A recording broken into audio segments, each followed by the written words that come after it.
Tawagin niyo na lang po akong Joanna. Actually, hindi ko alam kung papaano ibabahagi ang karanasan kong ito. Ewan ko kung swerte lang ba ako o malas ako.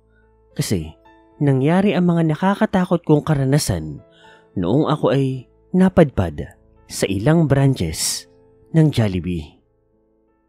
Unahin po natin yung isang branch dyan sa may Tondo. Isang gabi po noon, na-late kami ng mga kaibigan ko.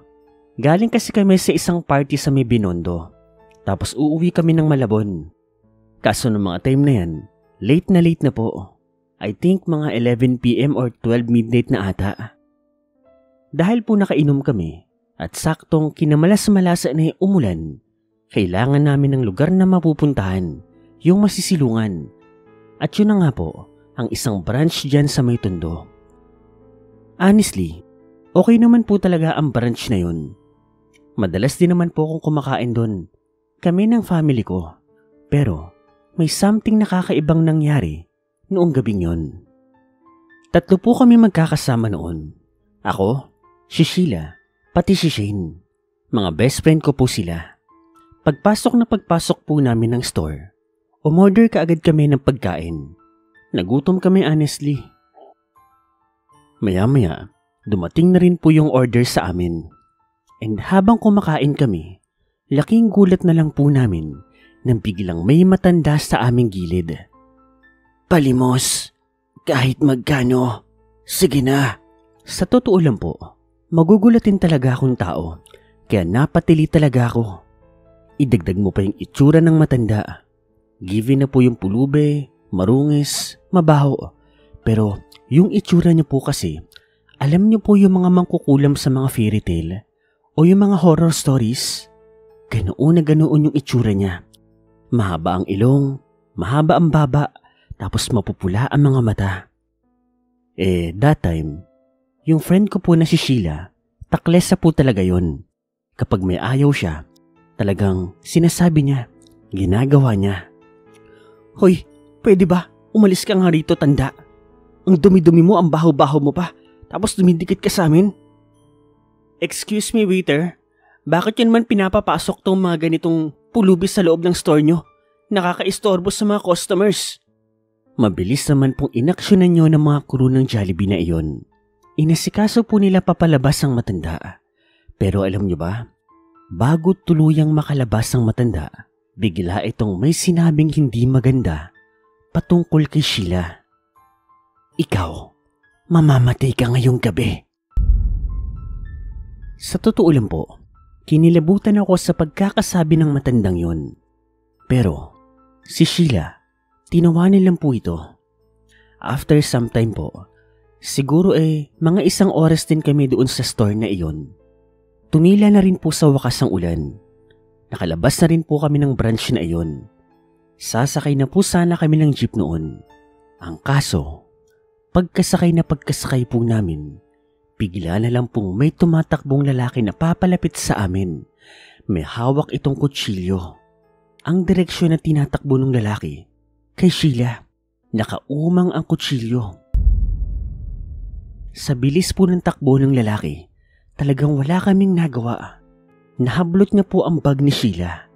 Pero kasabay nun, bigla naman pong may tumakbo na isang tambay at hinarangan yung lalaki. Mabuti, naharangan po ang kutsilyo, kundi diretso ito sa dibdib ni Sheila. Sa isang iglap, nagpagulong-gulong po ang snatcher at pinagtulungan po ito ng mga tricycle driver, pedicab driver at ibang mga tambay doon sa lugar. Natakot kaming lahat, pero buti na lang talaga. May mga mabubuti pa ring tao na tumulong sa amin. Habang nagkakagulo nga, nakita ko po sa malayo yung matandang langlimos sa amin sa loob ng Jollibee. Nakatanaw kay Sheila, nakangiti pero mukhang dismayado. Tinuro ko nga ito kay Sheila, miski sa isa ko pang kaibigan, at pare-parehas po naming nakita ang nakakakilabot nitong tingin. Nung gabi po na yun, imbis na umuwi, dumiretso kami ng Quiapo. Kahit sarado na po ang simbahan, nagdasal kami doon sa tapat. Bumili kami ng mga pangontra doon sa mga nagtitinda doon sa labas. At sa awa naman po ng Diyos, wala na pong nangyari sa amin. Ang sunod ko pong karanasan ay isang branch naman po ng Jollibee sa may Quezon City. Malapit po ito sa mga universities doon. Way back 2009, nag-aaral pa po ako niyan. Umaga po nun, siguro mga 4 a.m. Meron kasi kaming field research ng mga groupmates ko sa thesis. May pupuntahan kaming malayo at doon ang meeting place namin sa Jollibee na iyon. Ako ang nauna and honestly, wala pa masyadong customer noon. By the way, 24 hours pala ang Jollibee na iyon. Umorder ako syempre ng paborito kong pagkain. Every time, Chicken Joy. Tapos, meron pang gravy. Habang ini-enjoy ko ang breakfast ko po noon, doon po sa may harapan kong table, meron pong umupo. Dalawa po sila honestly. Mga naka-jacket at mga naka-hood, tapos naka-face mask pa. Noong mga time po na yan, hindi pa masyadong uso ang face mask. Unlike ngayon na talagang it's a must na po ang face mask. Noon kasi, kapag nag-face mask ka talagang ang weird mo. Alam mo yun? Yung para kang may sakit. Tapos para kang pinagtitinginan. Aminin nyo, dati ibang-iba talaga kapag naka-face mask ka. Anyway, heto na nga. Habang kumakain ako noon, naririnig ko ang pag-uusap ng dalawa. Napalagi ko, mukhang magjowa o mag-asawa. Nasaan na ba sila? Hindi ko alam Baka malapit na. Tawagan mo kaya. Malapit na mag-umagaw. Kailangan na natin makaalis. Hindi tayo pwedeng tumawag. Baka malaman nilang nasa labas tayo. Anong gagawin natin? Hindi ko alam Sa totoo lang po, binabagalan ko ang pagkain ko sa pakikinig doon sa magjowa. Tapos patay mali siya lang ako. Para pong may naghahanap sa kanila. Parang meron silang tinataguan. Hanggang sa maya-maya pa, nang sumikat na po ang araw, kitang-kita ko. Pagtama ng ilaw sa balat ng babae. Umusok ito. Tapos, nasunog ng bahagya ang kamay ng babae. Napaaray pa nga ito. Tapos, napabalot ng damit sa kamay. Inisikaso naman ito ng lalaki. Nagtago pa sila sa kanilang mga makakapal na damit. Takad-taka nga ako noon kasi ang init-init po ng panahon na yon. Yung time na kahit madaling araw, napakaalinsangan po. Kaya ang magsuot ng ganoong damit noong mga panahon na yun, talagang nakakapagtaka. Hanggang sa maya-maya pa, laking gulat ko na lang po nang makita kong nagbago ang kanilang mga mata. Alam niyo po yung mata ng pusa, naging ganoon po ang kanilang mga mata. Nakita nga nilang nakita ko sila, tapos napailag na lang sila ng tingin. Ako rin naman, napailag ako ng tingin sa kanila. Pagkatapos nun, mabilis silang umalis ng Jollibee. Sinundan ko naman sila ng tingin hanggang sa bigla na pong naglaho. Natakot ako nun kasi yung mga mata nila talagang nakakatakot. Pero mabuti na lang, tumating na rin po yung mga kasama ko. Pero syempre, hindi ko naman sa kanila kinuwento yun. Heto na po yung last experience ko. Nangyari lang ito noong pandemic era. Sa kasamaang palad po, isa ako sa mga nawala ng trabaho niyan. Na-depress ako nun. Kaya ang ginawa ko, nagpunta na lang po ako ng province namin, sa may Ilocos, sa may norte. Nagbakasyon na muna ako doon sa lola ko. By the way, heto na po yung medyo maluwag-luwag na po yung mga restrictions. Yung pwede na po mag-dine-in, pero one seat apart. O yung merong glass na harang sa gitna ng table nyo. So, heto na nga. 7 p.m. po nun. Nakahabol po kami sa last batch ng dine-in. Nagmakaawa lang kami noon kasi na-miss ko na talagang kumain ng Jollibee. Malayo kasi ang Jollibee sa amin noon. Magdadrive ka pa siguro ng mahigit 1 oras. Pero yun na nga, dahil sa cravings naming magpipinsan, nag-road trip kami ng malayo. Tapos, kumain nga doon. Naging maayos naman po ang pagkain namin doon sa isang branch ng Jollibee sa may Ilocos.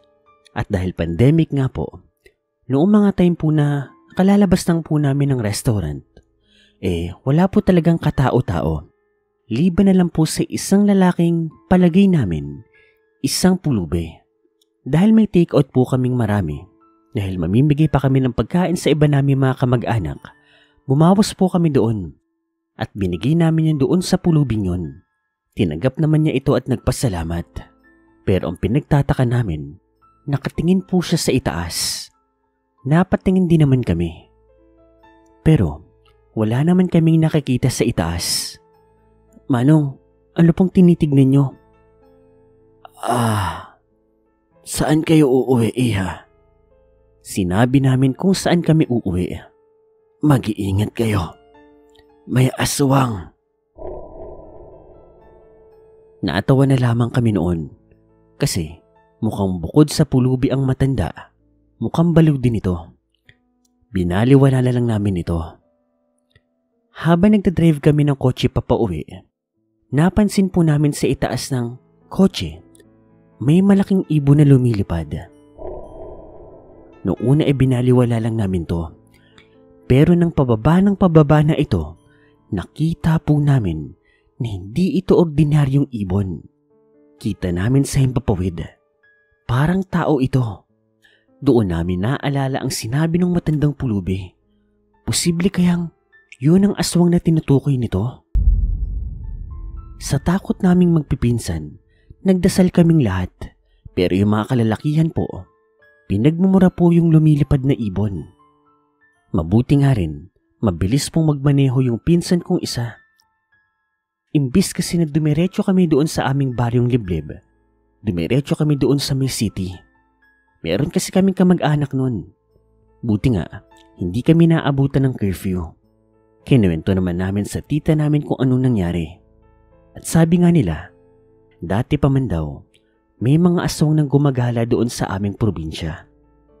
Pero syempre, dahil pamoderno na ng pamoderno ang panahon, ang ilan sa kanila ay talagang nagtatago na at hindi na nagpapakita pa. Anyway, yun yung mga karanasan ko noong nagpupunta ako ng Jollibee. Ewan ko kung swerte lang ba ako o malas. Pero kahit na experience ko na po ang mga bagay na yan, hindi pa ako napigilan yan para kumain sa Jollibee. Dahil Jollibee is my favorite restaurant in the Philippines. Ika nga nila, sa Jollibee, bida ang saya.